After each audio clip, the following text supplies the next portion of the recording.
Wait a minute, that's not right. We had two incredible ladder matches full of destruction.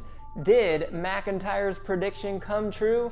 And we crown one hashtag and the new. Plus, the GOAT stops by with a big announcement. Okay!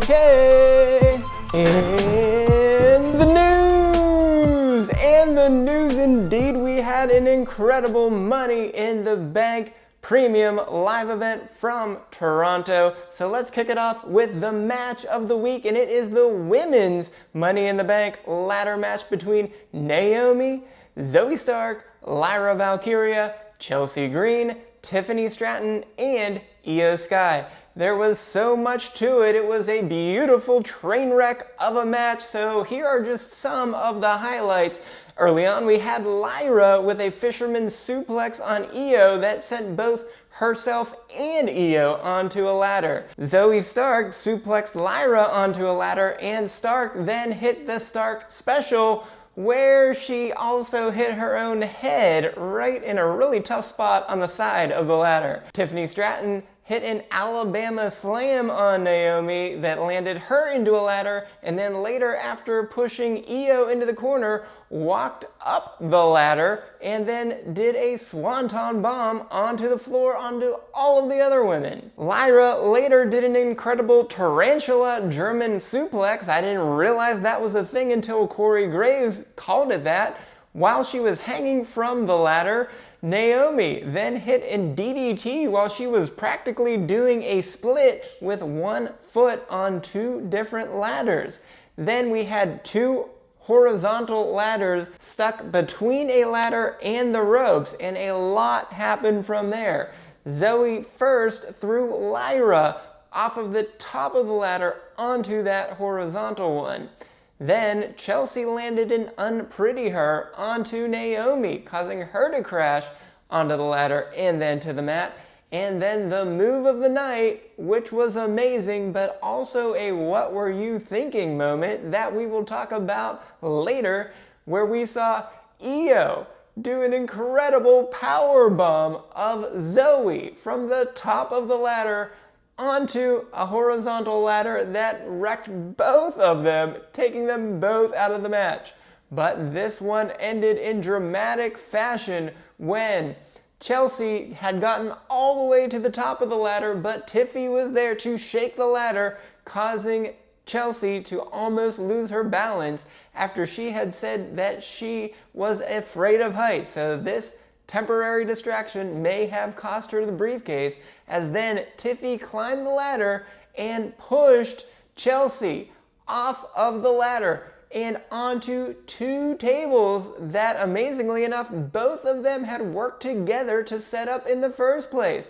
And Chelsea was definitely out of it from there. Tiffy grabs the briefcase and is your women's Miss Money in the Bank. For Tiffy, she's won two straight multi-person singles matches to earn the briefcase and is 7-5-1 overall in all singles matches. For Chelsea, despite an amazing effort, she falls to 1-4 in multi-person singles matches, while Naomi also falls to that same record of 1-4. On the Raw side, Zoe, amazingly enough, also falls to 1-4 in multi-person singles matches, while Io and Lyra, with less of them, they are just 1-1 in these multi-person singles matches, but Io is still 6-3 in all singles matches, and Lyra is also an impressive 5-3 in all singles matches. Then on the men's side, they had set a pretty high standard to start off this show with their Money in the Bank ladder match, but somehow the women just were able to slightly exceed it. However, that does not take anything away from this match, and here are just some of the many highlights. Early on, Gable hung off of the ladder, putting McIntyre into an armbar to prevent him from climbing the ladder, but Andrade quickly drop-kicked him off of the table, breaking the armbar. Hayes then landed a very nice springboard clothesline on Andrade while he was on a ladder. Andrade nearly then killed himself and Hayes both with an inverted Spanish fly onto another ladder. Knight also landed a neck breaker on Gable to the side of a ladder that just looked incredibly painful as it hit just about the hardest spot possible on that ladder. Knight also pushed Andrade off of a ladder, but Andrade, with the move of the match, somehow had it in him to hit a sunset flip powerbomb onto Hayes onto a horizontal table that was set up. I have no idea how Andrade was able to keep his composure while being attacked to be able to pull off an incredible move. However, the match continued and Gable then backdropped Knight over the ropes and onto a ladder. Gable then was about to win the match when Jey Uso pulled the ladder away out from under him, causing Gable to swing back and forth on the hook holding up the briefcase, but Gable could only do this for so long and he landed smack dab onto the middle of the ring where Jey was quickly able to land a spear. Jey then put the ladder back in place, climbed all the way to the top, and just when he was about to grab that briefcase, McIntyre came into the ring and threw another ladder, nailing Jey and knocking him off of his ladder. McIntyre then had no resistance. He climbed right on up the ladder and grabbed the briefcase to become Mr. Money in the Bank. For McIntyre, he temporarily improved to 3-2 in multi-person singles matches, winning both the Elimination Chamber and the Money in the Bank ladder match in the same year. Very impressive. For the other Raw superstars, Jey falls to 2-2 in multi-person singles matches, while Gable falls to 1-3 in them. On the SmackDown side, Knight falls to 2-3 in multi-person singles matches, while Andrade is just 1-2, even though he still remains at 4-0 in one-on-one matches. On the opposite side, Hayes falls to the same record in multi-person singles matches at 1-2, but he is now just 2-6-1 overall in all singles matches. Well, that was not the end of McIntyre that we would see today, and just as he said on Raw, he would win the match and then cash in that night. Which takes us to the World Heavyweight Championship match between Damian Priest and Seth Rollins, and it was a great match for about 98% of it, but we'll get to that. First, we saw Rollins immediately shake off the ring rust as he proved his time away was not wasted, showing some new offense with back-to-back springboard, swanton, and moonsault combination. Then we later had an impressive back-and-forth counter sequence with both competitors showing good striking abilities and being able to reverse each other's finishers. Rollins later then did hit a stomp, but he didn't quite get all of it, which allowed Priest the opportunity to kick out before the 3 count. Priest then came back and landed a razor's edge of his own, but that was not enough either to keep Rollins down. But we had a rough finish when Rollins landed a really nice superplex, and after a quick back-to-back counters between both men, Rollins landed the Falcon Arrow and was able to get the 1, 2, 3 for the win, except that the ref inexplicably stopped counting the 3 count. I don't know what the ref was thinking, but Priest simply did not move. And that quite frankly changed the trajectory of WWE history, as just moments later, Drew McIntyre came out with his Money in the Bank briefcase and immediately cashed it in, turning the championship match into a triple threat match, just as was done several years ago at WrestleMania when Seth Rollins successfully cashed in on Lesnar and Reigns. Well, this time McIntyre went right for a Claymore attempt, but Rollins was there to land a super kick on him. McIntyre then himself avoided a stomp and landed a Future Shock DDT. He then lined up for another Claymore attempt, but this time CM Punk yet again came out of the crowd and started beating down McIntyre. Punk eventually threw McIntyre over the barricade and started hitting him with several steel chair shots and wrapped his neck with an electric cord. Somehow, McIntyre immaculately recovered and was able to get into the ring, where Punk had just enough time to grab the championship and hit him square in the face with it. McIntyre stumbled up one last time, but Damian Priest had recovered and hit the South of Heaven chokeslam to get the win and retain the title. Well, I looked at both of the two official websites for WWE records, and both of them considered this just to be one continuous match, so that's what will make it for records purposes. Therefore, this was Priest's third successful title defense, and he is 6-2 in all singles matches. For Rollins, this was just his first match since WrestleMania, and considering his injury before that, he is just 2-1 in all singles matches in 2024. For McIntyre, he does fall to 3-3 in multi-person singles matches, but is still a really impressive 11-6 in all singles matches. But this is now his third straight loss in a title match.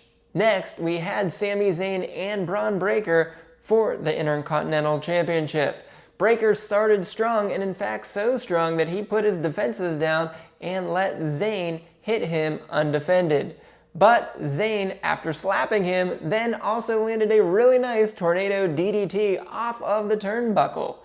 Breaker did come back though and hit another Frankensteiner and then went for another running spear just like he did on Monday, but this time, even though Zayn did the same thing and jumped over him, Breaker learned from his mistake and stopped before crashing into the steel steps. He then recovered and hit a nice jumping clothesline, putting Zayn on top of the announce table. We did have a frenetic ending in which Zayn first hit an exploder suplex and then went for a haluva kick. However, Breaker immediately hit a humongous and maybe the biggest jumping knee of all time, which allowed him to then go for a gorilla press slam and then try a spear, but Zayn was ready for it and landed just a quick kick followed by a haluva kick to retain the title. Zayn, this is already his fifth successful title defense, and he is 10-5 now in one-on-one matches. For Breaker, this is his third straight loss, but admittedly, this is the first time he was pinned, as the last two matches were both by disqualification where he had nothing to do with it. So he does fall, however, to 7-3. Lastly, and somehow in the main event of Money in the Bank, we had the Bloodline, and specifically Sikoa, Tonga, and Jacob Fatu's first match in WWE against Randy Orton, Kevin Owens, and Cody Rhodes. There was bad blood between all six men right from the very beginning, and Fatu immediately showed just how dangerous he could be when Orton hit his patent draping DDT, but Fatu got right back up and landed a Samoan drop on Orton. Despite having his mother in the hospital, Kevin Owens showed a lot of heart and intensity, but eventually Tonga Loa got involved and played the numbers game to their advantage, holding up Owens while he was underneath the bottom rope. Loa again did the same and pulled Orton off of the apron, preventing a tag. However, this one had a lot more to it, and it got even more out of control when Sikoa accidentally clotheslined the referee, knocking him out for several minutes. We saw everything break down at that point, and we saw finishers left and right. Eventually, Rhodes was able to land two crossroads on Sikoa and went for a third when Fatu came back into the ring and landed a DDT that allowed Sikoa to hit one more Samoan spike And after Fatu threw the ref back into the ring, he counted the 3 count, and the Bloodline got the win. This was the first match for each of these 3-man combos, so I don't think we have to worry about their records going forward. And surprisingly, we had a very consequential Beyond the Mat segment on this PLE, as the greatest of all time, John Cena, came out to announce his retirement. And fortunately for all of us, tonight was not the night where we have to pay our final respects to his incredible career, as he will have several matches throughout 2025 before he finally calls it a career. So thank you, Mr. Cena, for everything that you have done. You truly are the GOAT, and we look forward to seeing you one last time. But of course, we still had SmackDown on Friday night, so let's get to that as well. And that takes us to our one championship match on SmackDown for the WWE Tag Team Championships between A-Town Down Under and DIY. Well, this was a pretty good match to end the night, and they certainly played it up on TV all throughout the night, showing the history of the Tag Team Championships, and I guess it paid off because this was a pretty good one. So let's get to it. We saw Gargano hit an incredible Cleveland Destroyer, which we didn't really know what that was, but apparently that's what it's called based on what Graves had said. Well, we had Waller counter a nice slingshot spear attempt into a jumping knee on Gargano. Then DIY hit a shatter machine on Waller, but he was somehow able to kick out from that.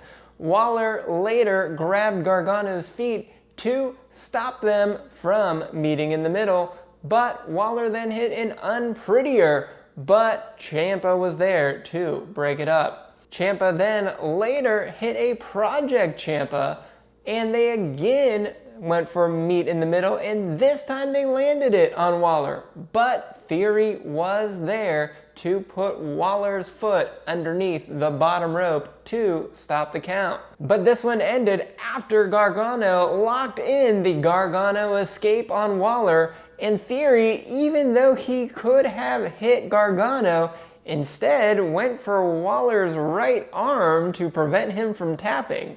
But that didn't take any pressure off of Waller, as it opened Theory up for Ciampa to lock in the Sicilian stretch on him. And therefore, both members of A-Town Down Under were now in submission moves, and this was enough for Waller to tap and for DIY to become your new WWE Tag Team Champions. For DIY, this is their first Tag Team Championship on the main roster, and they are 6-4-1 in all tag matches this year.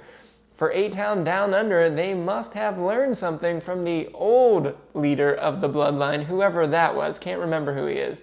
But they just had their second title defense attempt and their first match at all since May 3rd. But that drops them to 4-3 in all tag matches. We did have 2 other non-title tag matches on the show as well. First, Street Profits against Pretty Deadly. Well, Pretty Deadly landed what Graves called a super duper plex, but Wilson somehow put himself in the perfect spot for Angelo Dawkins to hit a Swanton Bomb, and then Ford recovered and landed his impressive Frog Splash to get the win. But for the Street Profits, they're still only 2-4 in traditional tags, while Pretty Deadly had their first match since March, and they are just 1-4 in traditional tags. On the women's side, Jade and Bianca yet again squared off against Candice and Indy, and you would think the latter two would have learned something from their third attempt at them, and I guess they may have, as they started off pretty well with a couple nice tag team moves. But Jade and Bianca, as always, were just too strong, and they landed a Jaded and KOD in stereo to get the win, as Jade and Bianca are now 6-0 in traditional tags, and Candice and Indy fall to 0-3 against their opponents, and 4-7 overall in traditional tags.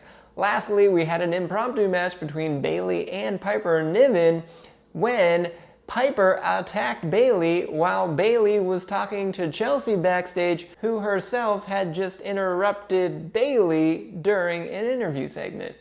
Nonetheless, during the match, it broke down when all of the Money in the Bank participants got involved and started beating up each other. Well, this caused a distraction, but Piper could not capitalize it when she missed a splash, leading to Bayley to immediately hit a rose plant to get the win. Nia, of course, was lurking, and she immediately came out and attacked Bayley from behind, landing 2 leg drops, but when she went for an annihilator, Michin was right there to help with a kendo stick, knocking her several times with it until Nia had to roll out of the ring. For Bayley, she goes to 5-1-1 in one-on-one matches, while Piper drops to 0-3. Beyond the mat for SmackDown, the only thing that didn't really go into the Money in the Bank was that Sikoa said he is going for Rhodes' title, and also if Reigns wants to be Tribal Chief again, he can come after Sikoa. Well, based on what Sikoa said last week, we know Reigns is not coming back, so he has nothing to worry about, and I guess, well, Sikoa's just going to be the Tribal Chief for the foreseeable future. So, just one quick announcement here. Instead of doing all of our other segments, we're going to try to shorten these shows just a little bit and go straight to STFs in our regular highlight show. And we'll also do separate highlight shows twice a week now, one for Raw by itself and the other for usually SmackDown by itself. But if there is a PLE like we just had, we'll have SmackDown and the PLE together. And then later in the week, we'll come back with all of your favorites in separate videos for your What Were You Thinkings, for your Who's Next, for your OK questions of the week, for your attitude adjustments, whatever it may be, as well as some additional OK, Not OK podcast episodes. So be on the lookout for those and keep posted for these additional videos. So with that, let's go straight to the STF. And our STS for this week, it was a relatively light couple of shows, as we had all 6 men in the men's Money in the Bank ladder match start the show, and they all talk smack to each other as you would expect, but Andrade was the first to have enough of it as he attacked McIntyre from behind. Of course, everyone went after it after that, but for instigating, Andrade will be the only one to pick up a fine. On the women's side, much the same, but this took place during the Bayley versus Piper Niven match. Well, Chelsea and Naomi first started arguing and fighting each other, so Io then jumped the barricade and started attacking both of them. So of course, Zoe and Lyra did the exact same thing, and then Tiffy, who was just on the ramp, decided to join in. But since we did have 3 of them jump the barricade for no good reason when they had nothing to do with the brawl, we will have to give Io, Lyra, and Zoe each a fine. And right after that same match, we had Nia come out and attack Bayley from behind. Fortunately, Micha stopped the fight, but for attacking Bayley, Nia will have to get a fine. Then at the Money in the Bank PLE, we didn't have much there either, as most of the matches had no disqualification. But the Bloodline match did not, so Tonga Loa was at ringside and was not a part of the match, so he twice interfered during the early stages of the match, first by grabbing KO to help Tonga kick him, and then he also yanked Orton off of the apron and threw him into the barricade, so for those actions, he will get a fine. And I do just also want to note that nothing that CM Punk did was illegal, as he waited until after the triple threat match was official, therefore it was also without disqualifications. We saw new tag team champions get crowned on SmackDown, and 2 incredible Money in the Bank ladder matches full of destruction. But we also saw a terrible missed call by the referee and a failed cash-in that looms over everything else.